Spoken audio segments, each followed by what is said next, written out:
qui a fait le terreau vraiment de cette vocation, c'est le fait de vivre dans une famille chrétienne et d'avoir une vie paroissiale assez importante, notamment après la confirmation, où j'ai cherché à vivre différentes expériences, à aussi donner de mon temps pour l'Église, avec toujours ce souci de servir l'Église, parce que je me rendais compte que j'aimais l'Église, parce que à la base j'aimais Jésus-Christ.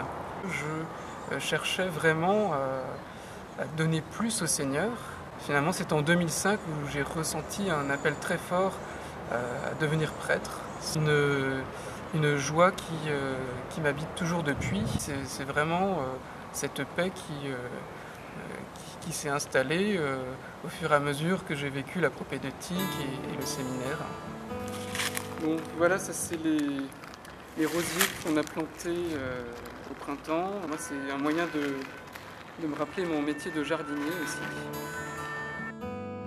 Voilà, tout ce qu'on reçoit nous servira tôt ou tard face aux attentes des fidèles qui sont grandes en matière de foi. Une matière comme le droit canon, par exemple, peut sembler complètement déconnectée de la réalité. Et par derrière, on s'aperçoit que c'est vraiment l'Évangile qui est vécu pleinement dans l'Église à travers tout ce que l'on étudie au séminaire. Alors le principe au séminaire de Rennes, c'est d'avoir une paroisse d'insertion dès le début du séminaire, en 3 ans, où on se rend un week-end sur 2, et on est aussi en plein au cœur des réalités de la vie des paroisses. Ça a été vraiment pour moi une très belle expérience. Je dirais même la découverte d'un charisme que j'ignorais, parce que je n'avais pas forcément vécu ces réalités-là auparavant.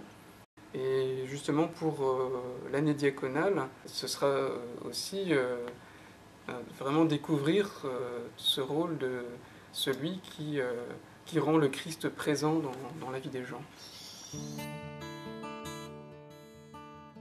Il faut avoir cette confiance dans le Seigneur qui aime son Église et qui la comblera.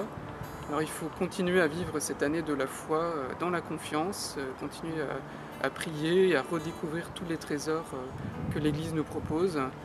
Voilà, je vous invite tout simplement à la confiance.